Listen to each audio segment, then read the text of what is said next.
Bismillahirrahmanirrahim. Assalamualaikum warahmatullahi wabarakatuh.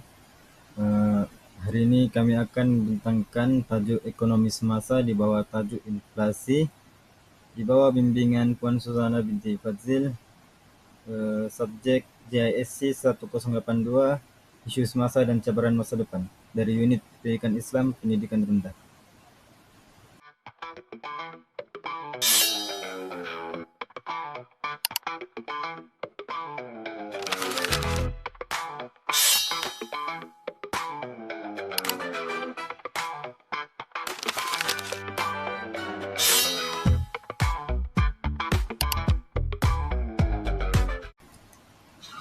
Oke, kita pergi pada pengenalan inflasi. Inflasi adalah kondisi di mana harga barang dan jasa secara umum mengalami kenaikan secara terus-menerus dalam jangka waktu tertentu. Sederhananya, inflasi membuat nilai uang kita melemah. Uang ringgit 100 hari ini tidak akan bisa membeli barang sebanyak 10 tahun yang lalu. Hal ini diukur melalui indeks harga pengguna. Inflasi secara amnya dianggap negatif dan dikaitkan dengan kenaikan harga. Tapi ia sebenarnya lebih daripada itu di dalam konteks ekonomi modern yang kompleks ini. Kenapa dia dianggap kompleks? Sebab inflasi memang nampak macam kenaikan harga barang yang biasa, tapi sebenarnya ia melibatkan enjin ekonomi yang sangat besar dan saling berkait. Ringkasnya sebab kenapa ia dianggap kompleks. Yang pertama ialah punca yang pelbagai. Maksudnya inflasi ini bukan berpunca daripada satu sebab saja. Biasanya bergabung antara tarikan permintaan ataupun tolakan kos. Jadi inflasi itu kompleks dan terdiri daripada seri peristiwa yang boleh melonjakkan atau menurunkan ekonomi dengan kenaikan atau kejatuhan harga saham di pasaran. Ibaratnya seperti ombak di lautan yang sentiasa ada pasang surut, sama ada kita mempelajari cara untuk mengapungkan diri pada ketika itu, atau kita lebih baik menjadi perenang yang hebat. Seterusnya kita beralih kepada faktor dan implikasi sosioekonomi terhadap rakyat. Faktor yang pertama, permintaan yang tinggi, bekalan yang rendah. Apabila permintaan penduduk untuk barangan dan perkhidmatan tertentu meningkat dengan terlalu banyak, ekonomi mungkin tidak mempunyai bekalan yang mencukupi. Hal ini memberi tekanan ke atas harga dan boleh menyebabkan inflasi. Contohnya, di Amerika Serikat pada tahun 2022, kekurangan susu formula bayi. Apabila kenaikan umum harga dan isu rantaian bekalan telah menyebabkan harga produk penting ini naik dengan mendadak. Faktor yang kedua, kos yang tinggi, harga yang tinggi. Apabila kos bahan-bahan yang diperlukan untuk menghasilkan barangan meningkat, harga barangan ini turut meningkat. Sebagai contoh, kenaikan 400% pada kos kayu gergaji menyebabkan harga rumah juga meningkat, mengakibatkan krisis perumahan semasa mendominasi pasaran hartanah di Amerika Serikat. Faktor yang ketiga, penurunan nilai mata uang. Apabila sebuah negara mengalami penurunan nilai mata uang, kadar pertukarannya turun, yang menyebabkan nilai mata uang tersebut menjadi lebih rendah. Ini merupakan berita baik bagi negara-negara luar karena kos untuk membeli ekspor dari negara kita sudah menjadi lebih murah, manakala menjadi berita buruk bagi penduduk tempatan seperti kita yang tidak lagi mampu membeli barangan yang diimpor dari luar negara, yang mendorong rakyat kita sendiri membeli produk dalam negeri. Seterusnya, implikasi. Yang pertama, hakisan kuasa beli. Apabila kos dan harga barang meningkat manakala nilai mata uang menurun, jumlah barang yang boleh dibeli dengan jumlah uang yang sama akan berkurangan. Impaknya kepada rakyat terpaksa bekerja lebih kuat untuk melakukan kerja sampingan hanya untuk mengekalkan taraf hidup yang sama seperti sebelumnya. Yang kedua, peningkatan kos sara hidup dan perubahan gaya hidup. Gabungan permintaan tinggi dan bekalan rendah seperti krisis bekalan makanan memaksa harga melonjak naik. Rakyat mulai beralih kepada makanan yang lebih murah tetapi kurang berkhasiat. Sebagai contoh, lebih banyak pengambilan karbohidrat, kurangnya protein, atau sayuran segar. Catuan perbelanjaan terpaksa dilakukan. Perbelanjaan budi bicara seperti melancong hiburan atau makan di luar dikurangkan secara drastik bagi mengutamakan keperluan asas. Implikasi yang ketiga yaitu jurang sosial yang semakin melebar. Inflasi memberi kesan yang tidak seimbang kepada lapisan masyarakat. Antara golongan yang paling terkesan ialah B40 dan M40, kerana sebahagian besar pendapatan mereka habis untuk keperluan asas saja. Manakala bagi golongan yang kaya pula, mereka lebih berupaya bertahan kerana memiliki aset seperti hartanah, emas atau saham yang nilainya biasanya meningkat seiring inflasi. Implikasinya, mewujudkan rasa tidak puas hati sosial dan meningkatkan jurang antara yang kaya dan yang miskin. Assalamualaikum dan salam sejahtera. Kini bersama saya Muazzam Taqi bin Muhammad Zamri untuk menyampaikan buletin semasa. Hari ini kami bawakan kepada anda satu realiti yang semakin menghimpit kehidupan rakyat, iaitu kenaikan harga barang yang tidak lagi terkawal. Inflasi kini bukan sekadar istilah ekonomi, tetapi satu tekanan harian yang dapat dirasai di setiap dapur dan meja makan di Indonesia. Sejak belakangan ini, harga beras, minyak, asam dan sayur-sayuran terus melonjak. Apa yang dahulu mampu dibeli dengan RM50 kini menjejah hampir RM80. Inflasi berlaku apabila harga barang dan perkhidmatan meningkat secara berterusan, menyebabkan kuasa beli pengguna semakin merosot, wang yang sama tetapi barang semakin berkurangan. Seterusnya saya serahkan kepada rakan sekerja saya. Assalamualaikum dan salam sejahtera. Saya kini berada di perkarangan sebuah institusi pengajian tinggi bagi meninjau kesan kenaikan harga barang terhadap golongan pelajar. Bersama saya seorang pelajar semester 1. Boleh perkenalkan diri? Waalaikumsalam warahmatullahi wabarakatuh. Saya Muazzam Taqi bin Muhammad Zamri dari jurusan Perikawanan tahun pertama di kampus ini. Baiklah, Muazzam, sebagai pelajar, bagaimanakah kenaikan harga barang memberi kesan kepada kehidupan harian Anda? Kalau boleh jujur, kenaikan harga barang ni sangatlah membebankan hidup saya. Lagi-lagi kau tengoklah, allowance yang dulu pun cukup-cukup, lagilah sekarang ni naik harga. Makin tak sampai hujung bulan berikut ni. Jadi harga makanan di kafe pun kadang naik dari RM5 dah jadi RM6, walaupun beza RM1, tetap juga memberikan kesan yang sangat besar lah. Saya tahu. Apakah yang paling membebankan sebagai seorang pelajar? Kalau dalam perbelanjaan saya, kos makanan dan barang keperluan asas lah, macam sabun, beras tu semua. Kadang-kadang paksa kasih kurang snack-snack, keropok-keropok, minuman manis tu. Soalan seterusnya, adakah inflasi ini menjejaskan fokus pembelajaran Anda sebagai seorang pelajar? Memang sangat mengganggu ni. Lagi-lagi time dalam kelas. Balik-balik terfikir je, duit ni cukup kan dah sampai hujung bulan ni. Aku pun tengok ada kawan-kawan terpaksa buat kerja sambilan waktu malam untuk tambah-tambah duit pendapatan diorang. Jadi menurut pakar ekonomi dari Universiti Malaya, inflasi memberi kesan besar kepada golongan berpendapatan rendah termasuk pelajar kerana kuasa beli semakin berkurang. Pada pandangan Muazzam sendiri, apa yang boleh dilakukan oleh seorang pelajar? Bagi saya yang paling penting bagi pelajar perlu buat ni, dia perlu bijak urus kewangan lah. Bezakan mana satu keperluan, mana satu kehendak. Utamakan keperluan dahulu. Mungkin pihak berkaitan juga boleh tambah sedikit bantuan atau kawal harga makanan lah di kawasan kampus supaya tidak terlalu beban lah kepada kami para pelajar. Baiklah Muazzam, sebelum kita akhiri, apa pesanan Muazzam kepada pelajar lain yang sedang menghadapi situasi yang sama? Satu nasihat daripada saya, jangan putus asa. Kita mungkin susah sekarang, tapi ini cabaran lah sebagai pelajar untuk belajar berdikari dan urus kewangan dengan lebih matang. Jadi begitulah luahan seorang pelajar yang turut merasai tekanan inflasi. Jelas bahawa kenaikan harga bukan sahaja memberi kesan kepada keluarga, malah golongan mahasiswa juga tidak terkecuali. Saya Muhammad Irfan melaporkan dari tempat kejadian. Okey, implikasi inflasi terhadap negara Malaysia yang seterusnya ialah dapat meningkatkan kadar jenayah di negara kita. Jadi apabila inflasi berlaku, seperti yang kita tahu, harga barang dan perkhidmatan meningkat sehingga kuasa beli rakyat semakin menurun, khususnya golongan berpendapatan rendah dan sederhana seperti golongan B40 dan juga M40. Jadi tekanan kos sara hidup ni yang berterusan boleh menyebabkan sebahagian individu terdesak untuk memenuhi keperluan asas seperti makanan, tempat tinggal dan perbelanjaan keluarga.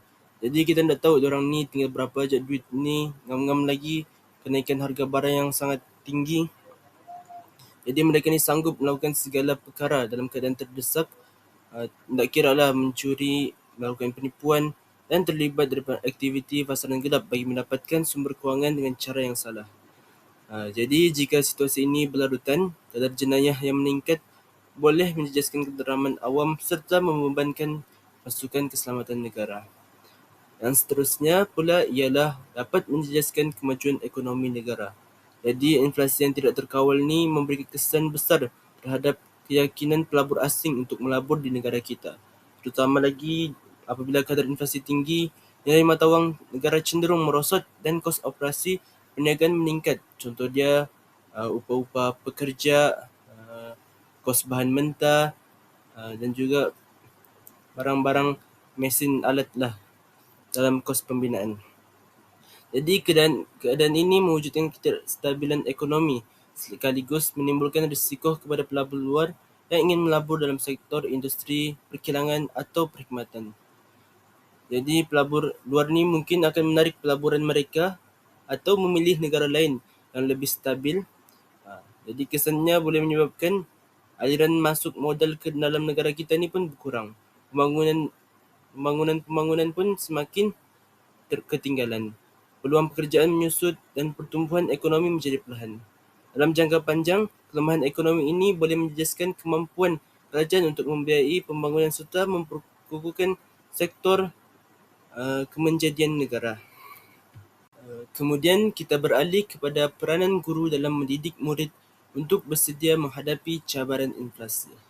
Antara inisiatif yang boleh dilakukan ialah kita menggalakkan amalan menabung sejak kecil dalam diri murid-murid. Dalam keadaan kos sara hidup yang semakin meningkat, amalan menyimpan wang dapat menjadi benteng kewangan apabila berlaku kenaikan harga barang dan perkhidmatan.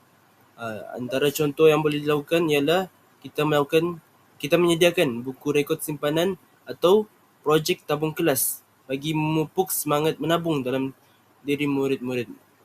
Berkata pepatah, melentur buluh biarlah dari rebungnya.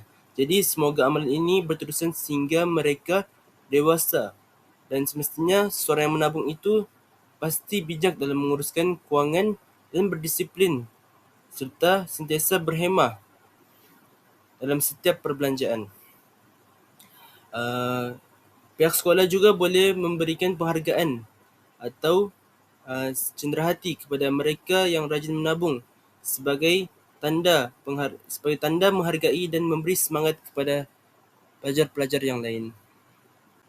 Usaha kedua yang boleh dilakukan ialah menganjurkan program keusahawanan. Jadi program keusahawanan ini dapat mengajar murid membezakan antara barang keperluan dan kehendak serta melatih mereka menguruskan kewangan sendiri. Jadi murid juga boleh menyediakan projek jualan mini seperti bazar kelas atau jualan produk kreatif. Jadi para guru perlulah membimbing murid merancang kos, harga jualan dan keuntungan. Jadi semasa program keusahawanan ini, murid digalakkan membuat perbandingan antara produk keperluan dan kehendak. Hal ini bagi melatih murid sentiasa mendahulukan barang keperluan asas berbanding barang kehendak. Hal ini kerana barang keperluan penting bagi kelangsungan hidup, manakala barang kehendak ini hanya untuk kemewahan semata-mata.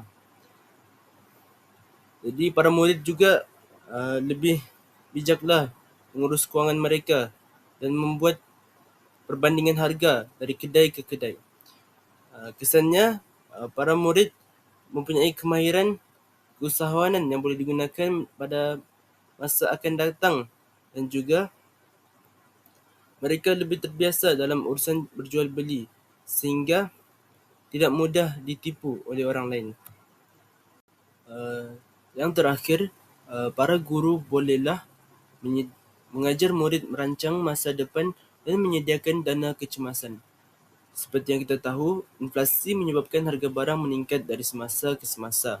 Jika murid tidak didedahkan dengan perancangan kewangan sejak awal, mereka akan sukar menyesuaikan diri dengan keadaan ekonomi pada masa hadapan. Oleh itu, antara langkah yang boleh diajar ialah pengurusan gaji bersih. Murid perlu memahami keperluan untuk mengenal pasti komitmen sedia ada dan hutang yang perlu dijelaskan terlebih dahulu. Seterusnya, mereka perlu mengutamakan simpanan kecemasan, sekurang-kurangnya 3 hingga 6 bulan perbelanjaan. Selain itu, guru juga boleh memperkenalkan konsep simpanan jangka panjang serta membimbing murid membina pelan belanjawan peribadi. Dengan pendedahan ini, murid bukan sahaja celik kewangan, malah lebih bersedia menghadapi cabaran ekonomi pada masa hadapan. Sekian, terima kasih. Baiklah, terima kasih kepada saudara Muazzam sebentar tadi. Kita sambung kepada yang ketiga, yaitu langkah-langkah kerajaan untuk mengatasi inflasi. Oke, di sini ada 6 langkah-langkah utama kerajaan untuk mengatasi inflasi. Sebelum itu, inflasi ini ianya merujuk kepada kenaikan harga barang dan perkhidmatan secara berterusan yang menyebabkan kos sara hidup rakyat meningkat dan kuasa beli semakin menurun. Sekiranya inflasi tidak dikawal, ia boleh memberi kesan negatif kepada ekonomi negara serta kesejahteraan masyarakat. Oleh itu, kerajaan memainkan peranan yang sangat penting dengan melaksanakan pelbagai strategi bagi memastikan kestabilan ekonomi terus terjamin. Oke, jadi kita masuk kepada langkah yang pertama bagi kerajaan untuk mengatasi inflasi, yaitu melalui pelaksanaan dasar kewangan atau monetari. Oke. Kerajaan melalui Bank Pusat mengawal jumlah wang dalam pasaran dengan menaikkan kadar faedah bagi mengurangkan pinjaman dan perbelanjaan berlebihan. Apabila permintaan pengguna menurun, tekanan terhadap kenaikan harga barang juga dapat dikawal. Dengan itu, ianya dapat mengurangkan perbelanjaan pengguna supaya permintaan terhadap barang menurun dan harga dapat dikawal. Oke, seterusnya yang kedua adalah kerajaan turut mengawal harga barangan keperluan asas seperti makanan dan bahan api dengan menetapkan harga maksimum. Langkah ini bertujuan melindungi pengguna daripada kenaikan harga yang melampau serta memastikan rakyat masih mampu mendapatkan keperluan harian. Dengan itu, ianya dapat melindungi rakyat daripada kenaikan harga yang melampau lah. Okey. Yang ketiga adalah pemberian subsidi. Kerajaan juga menyediakan subsidi kepada rakyat dan pengeluar bagi mengurangkan kos pengeluaran. Terdapat banyak subsidi seperti subsidi petrol, elektrik, dan makanan asas, serta harga barangan dapat dikekalkan pada tahap yang lebih stabil, sekaligus ianya dapat membantu mengurangkan beban kewangan rakyat. Dengan itu, ianya juga dapat mengurangkan kos pengeluaran dan mengekalkan harga rendah kepada pengguna tersebut. Yang keempat adalah kerajaan berusaha meningkatkan pengeluaran dalam negara dengan memberi bantuan, insentif, dan teknologi moden kepada sektor pertanian dan perindustrian. Apabila bekalan barang mencukupi, masalah kekurangan bekalan dapat dielakkan dan harga pasaran menjadi lebih stabil. Dengan itu, ianya dapat menambah bekalan barang supaya harga lebih stabil. Okey, kita sambung kepada slide sebelah. Okey. Yang kelima, antara langkah kerajaan mengatasi inflasi adalah mengawal import dan ekspor. Kerajaan turut mengawal import dan ekspor bagi memastikan bekalan barangan sentiasa mencukupi. Import dilakukan apabila bekalan tempatan tidak mencukupi, manakala ekspor barangan tertentu dikawal untuk mengelakkan kenaikan harga dalam negara. Dengan mengawal import dan ekspor ni, ianya dapat mengelakkan kekurangan bekalan yang menyebabkan harga yang melonjak naik. Okey. Dan yang terakhir adalah langkah kerajaan, mereka boleh membuat kempen kesedaran pengguna, iaitu kerajaan menggalakkan rakyat berbelanja secara bijak. Dengan kempen kesedaran pengguna ni, rakyat dapat mengenal dan mengetahui tentang inflasi dan mereka akan mengambil inisiatif untuk sentiasa menjaga perbelanjaan mereka dalam seharian dan sentiasa mendahulukan keperluan berbanding kehendak mereka. Jadi ada beberapa kempen yang boleh kerajaan anjurkan kepada rakyat, iaitu kempen berjimat cermat, pendidikan kewangan, dan galakan membeli produk tempatan. Dengan kempen tersebut, rakyat akan mengetahui dan akan berbelanja dengan lebih hemat. Seterusnya kita sambung kepada yang kedua, yaitu keberkesanan tindakan kerajaan menghadapi inflasi. Pelaksanaan langkah tadi itu memberi beberapa keberkesanan yang jelas terhadap ekonomi dan kesejahteraan rakyat. Sini ada 6 keberkesanan. Yang pertama adalah tindakan kerajaan ni mereka berjaya menstabilkan harga barangan keperluan asas, iaitu melalui kawalan harga dan subsidi. Kenaikan harga dapat dikawal daripada meningkat secara mendadak. Hal ini sangat penting kerana kestabilan harga membantu rakyat merancang perbelanjaan harian dengan lebih baik dan mengelakkan panik dalam pasaran. Dengan itu, rakyat masih dapat mampu membeli keperluan harian mereka dengan stabil. Seterusnya adalah langkah kerajaan juga dapat mengurangkan beban kos sara hidup rakyat, khususnya golongan berpendapatan rendah dan sederhana, iaitu B40 dan M40. Bantuan tunai serta subsidi yang diberikan membantu rakyat menampung perbelanjaan seperti makanan, pengangkutan, dan bil utiliti. Dengan ini secara tidak langsung meningkatkan kesejahteraan hidup serta mengurangkan tekanan kewangan seisi rumah. Dengan itu, kita boleh nampak lihat bahawa kuasa beli rakyat dapat dikekalkan dengan aman. Yang ketiga adalah usaha kerajaan juga dapat meningkatkan pengeluaran, tempatan dan mengawal bekalan, berjaya menjamin ketersediaan barangan di pasaran. Apabila bekalan mencukupi, masalah kekurangan barang dapat dielakkan dan harga menjadi lebih stabil. Keadaan ini juga menghalang aktiviti sorok barang atau kenaikan harga secara tidak munasabah. Dengan itu, tiada kekurangan barang di pasaran lagi. Selain itu, tindakan kerajaan turut mengekalkan kestabilan ekonomi negara, yaitu inflasi yang terkawal membantu perniagaan merancang kos operasi dengan lebih baik, serta dapat mengelakkan kerugian yang sangat besar. Ini membolehkan syarikat terus beroperasi, peluang pekerjaan dapat dikekalkan dan kadar pengangguran dapat dielakkan. Seterusnya adalah yang kelima, yaitu meningkatkan keyakinan pelabur. Kestabilan ekonomi hasil kawalan inflasi dapat meningkatkan keyakinan pelabur tempatan dan pelabur asing. Pelabur lebih yakin untuk melabur dalam negara yang mempunyai ekonomi stabil kerana risiko perniagaan yang lebih rendah. Pelaburan yang meningkat seterusnya merangsang pertumbuhan ekonomi dan pembangunan negara. Dengan itu, ekonomi akan lebih stabil dan nilai mata wang akan lebih stabil juga. Akhir sekali, yang keenam, antara keberkesanan tindakan kerajaan bagi menghadapi inflasi adalah dengan meningkatkan kesejahteraan sosial.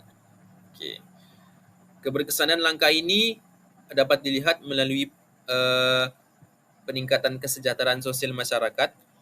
Jurang pendapatan dapat dikurangkan apabila bantuan disasarkan kepada golongan yang memerlukan, dan ianya juga dapat membantu mengelakkan peningkatan kadar kemiskinan serta dapat memastikan pembangunan ekonomi dapat dinikmati secara lebih seimbang oleh semua lapisan masyarakat. Dengan itu, itulah keenam keberkesanan daripada hasil langkah-langkah yang telah saya berikan sebentar tadi. Jadi kesimpulannya, kerajaan memainkan peranan penting dalam menangani inflasi melalui pelbagai dasar ekonomi, kawalan pasaran dan bantuan kepada rakyat. Langkah-langkah ini terbukti berkesan dalam menstabilkan harga, mengurangkan kos sara hidup, dan memastikan bekalan mencukupi serta mengekalkan pertumbuhan ekonomi di dalam negara tersebut. Kerjasama semua pihak amat penting bagi memastikan inflasi dapat dikawal secara berterusan demi kesejahteraan rakyat dan kemakmuran negara. Jadi apa yang kita boleh dapat lihat di sini, inflasi ini merupakan satu implikasi yang sangat buruk dan membawa kesan yang sangat buruk kepada semua lapisan masyarakat. Jadi kita sebagai rakyat, kita mestilah membuat langkah-langkah awal untuk menangani inflasi tersebut supaya kita akan menjadi seorang yang lebih berguna dan dapat berjimat cermat dalam kawalan perbelanjaan. Seterusnya kita tidak akan mengalami kemerosotan ekonomi dan ianya juga dapat memajukan kestabilan ekonomi dalam sebuah negara tersebut. Itulah yang bos.